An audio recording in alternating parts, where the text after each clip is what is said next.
Hello everyone, आपने कभी ना कभी ये दो फॉर्मूले जरूर पढ़े होंगे।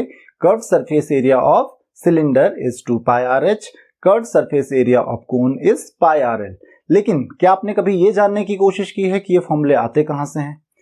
अगर नहीं तो इस वीडियो में हम यही डिस्कस करेंगे कि ये फॉर्मूला जो कर्व सरफेस एरिया होता है सिलेंडर का 2 पाई आर एच वो कहां से आता है, और curve surface area of cone pi R L वो कहां से आता है। इसके लिए आपको दो चीजें जरूर पता होनी चाहिए कि जो एरिया होता है किसी भी रेक्टेंगल का, that is length into breadth, और area of circle is pi R square.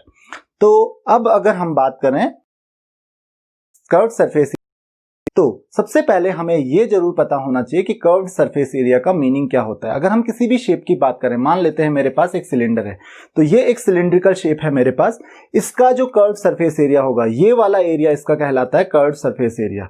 इसमें टॉप और बॉटम का ये वाला और ये वाला एरिया काउंट नहीं होता है। अगर मैं इस पूरे एरिया के साथ ये वाला और ये वाला टॉप और बॉटम दोनों का एरिया काउंट कर दूं, दोनों का एरिया ऐड कर दूं, तो इसको हम फिर कहेंगे टोटल सरफेस एरिया। तो अगर टॉप और बॉटम का एरिया ना काउंट करके बाकी जितना भी एरिया होता है उसको हम कहते हैं कर्व्ड सरफेस एरिया। उसी तरीके से मैं कोन की बात करूं तो कोन के टॉप में तो कोई एरिया होता नहीं है, केवल इसके बॉटम में होता है, दैट इज ये सर्कल जो है, और उसके अलावा जो हमारे पास एरिया बचता है वो ये है। तो ये उसका क्या है, कर्व्ड सरफेस एरिया हो गया। तो अब हम यही समझेंगे कि जो कर्व्ड सरफेस एरिया होता है वो सिलेंडर के लिए हम कैसे कैलकुलेट करते हैं और कोन के लिए कैसे कैलकुलेट करते हैं। तो कर्व्ड सरफेस एरिया तो आपको समझ में आ गया कि होता क्या है। अब सिलेंडर और कोन का कर्व्ड सरफेस एरिया कैलकुलेट करने से पहले हमें यह पता होना चाहिए कि सिलेंडर फॉर्म कैसे होता है। जनरली सिलेंडर फॉर्म करने के लिए हम एक शीट लेते हैं, एक रेक्टेंगुलर शीट लेते हैं। मान लेते हैं मेरे पास ये एक रेक्टेंगुलर शीट है। अगर मैं इस रेक्टेंगुलर शीट को ऐसे फोल्ड करूं तो मुझे मिल जाएगा एक सिलेंडर, राइट। तो आप देख सकते हो कि इस रेक्टेंगुलर शीट को अगर मैं ऐसे फोल्ड करूं तो मुझे एक सिलेंडर मिल जाएगा, और इस सिलेंडर का जो कर्व्ड सरफेस एरिया होगा वो ये होगा, ये यानी कि रेक्टेंगुलर शीट का एरिया। अब देखिए इस रेक्टेंगुलर शीट का जो एरिया है, रेक्टेंगुलर शीट का एरिया क्या होता है, that is equal to length into breadth. Length उसकी क्या है, वो ये है, दिस इज द लेंथ, और ये क्या है, उसकी ब्रेथ है। तो अगर मैं सिलेंडर के साथ इसको कंपैरिजन करूं इसका, तो आप देख सकते हो ये एक सिलेंडर है, ये है इसकी हाइट, जो इसकी ब्रेथ है वो ब्रेथ क्या हो गई, ब्रेथ जो है that is equal to height, और जो इसकी लेंथ आ रही थी इस रेक्टेंगल की, ये इसकी लेंथ थी। तो जरा लेंथ कैलकुलेट करके देख लेते हैं। ये इसकी लेंथ है, दिस इज द लेंथ, ये लेंथ क्या है, ये।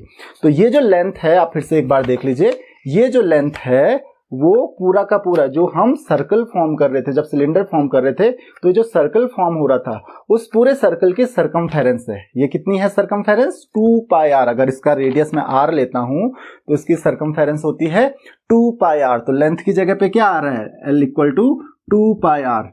तो इस रेक्टेंगल का जो एरिया होगा, कर्व्ड सरफेस एरिया, वही होगा सिलेंडर का।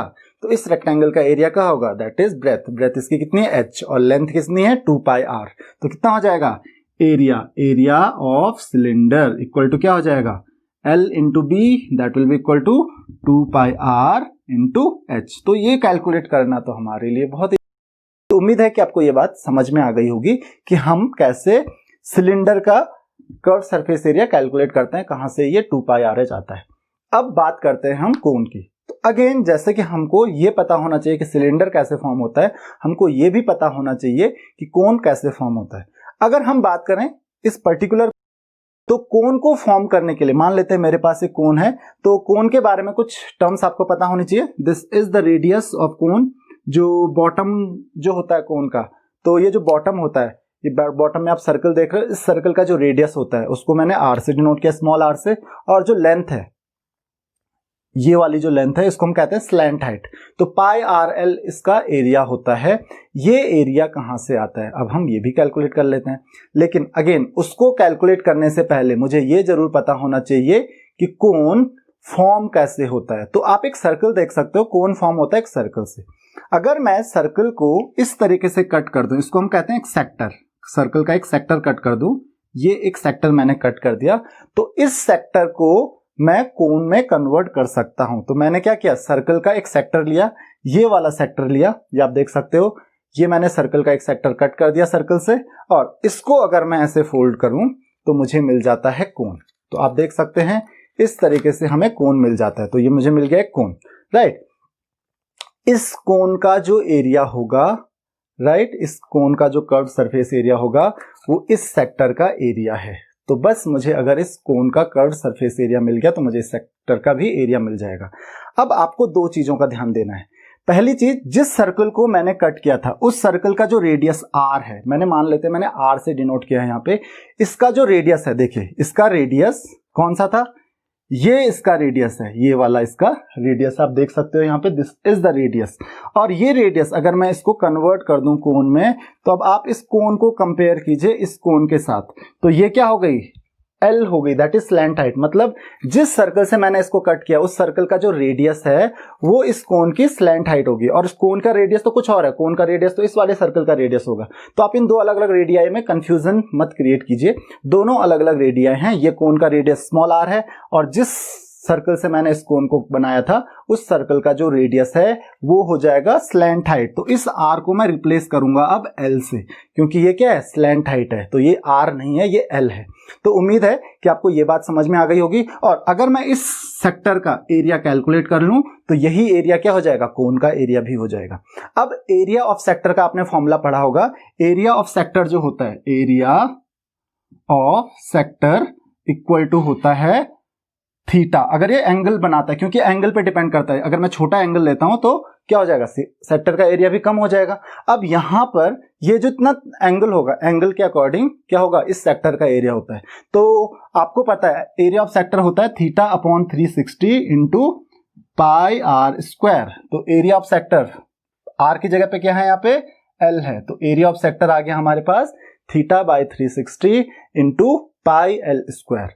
और दूसरी चीज, इसके आर की मैं बात करूं, इसके आर की बात करूं तो इसका रेडियस कैसे कैलकुलेट करेंगे हम, ये देखिए, ये मेरे पास, अगेन मैं इसको फिर से मोड़ता हूं, तो ये जो आपके पास सर्कल बन रहा है बॉटम में, ये है क्या, ये कौन सी लेंथ है, ये वाली लेंथ है, ये लेंथ है। और ये लेंथ कितनी हो जाएगी, ये जो सर्कल बन रहा था, अगेन फिर से दिखाता हूं आपको, ये जो सर्कल बन रहा था, इस सर्कल में आप देख सकते हो, इस सर्कल में जो रेडियस है r, तो ये कितना हो जाएगा, इस सर्कल का सरकमफेरेंस, ये हो जाएगा आपका 2 पाई r। तो ये जो होता है this is called a curve. तो इस कर्व का जो लेंथ होती है, length of curve, length of curve, length of curve का भी हमारे पास एक फॉर्मूला होता है, शायद आपने ये फॉर्मूला जरूर पढ़ा होगा। लेंथ ऑफ कर्व का फॉर्मूला होता है theta by 360 into 2 pi R, R जहां पे रेडियस है तो यहां पे क्या लिखेंगे, 2 पाई एल। तो उम्मीद है कि आपको ये बात समझ में आ गई होगी कि जो इस कर्व की लेंथ है, इस कर्व की जो लेंथ है ये होगी 2 पाई आर के इक्वल। तो इस कर्व की जो लेंथ है वो कोन का जो ये वाला एरिया था, इस एरिया का बना रहा था क्या, सरकमफेरेंस। तो वो होता है theta by 360 into 2 pi L. तो और दूसरा एरिया ऑफ सेक्टर जो है that is theta by 360 into pi L square. तो अब हम कंपेयर करते हैं किसको, लेंथ ऑफ कर्व से, that is 2 pi R equal to है हमारे पास theta by 360 into 2 pi L. तो आप चाहो तो 2 पाई से 2 पाई कैंसिल कर लीजिए। तो यहां पर आप देख सकते हो कि r equal to theta by 360 into L आ रहा है। तो हमारे पास जो एरिया ऑफ सेक्टर यहां से आएगा, एरिया ऑफ सेक्टर को आप लिख सकते हो पाई इंटू एल स्क्वायर को मैं एल लिख सकता हूं into theta by 360 into L. तो ये जो क्वांटिटी है थीटा बाई 360 इंटू पाई, पाई भी लिखा हूं मैंने, एल को मैंने एल एल दो अलग अलग जगह लिख दिया है। और इस थीटा बाई 360 इंटू एल को मैं लिख सकता हूं आर, तो ये हो जाएगा पाई एल इंटू आर, और you can say pi R L. तो उम्मीद है कि आपको ये बात समझ में आ गई होगी कि एरिया ऑफ सेक्टर मैंने कैसे कैलकुलेट किया। और यही एरिया ऑफ सेक्टर जो है that is area of cone. Area of cone क्या है, that is equal to pi R L. और आप कह सकते हो curved surface area of cone, तो curved surface area of cone is pi R L. तो उम्मीद है कि आपको ये बात समझ में आ गई होगी कि हम कैसे कैलकुलेट कर सकते हैं कर्व सरफेस एरिया कोन का और कैसे हम कर्व सरफेस एरिया सिलेंडर का कैलकुलेट कर सकते हैं। अगर आपने अभी तक चैनल को सब्सक्राइब नहीं किया है तो चैनल को सब्सक्राइब करें और बेल आइकन को प्रेस करें ताकि हमारे लेटेस्ट वीडियोस के अपडेट आपको मिलते रहें।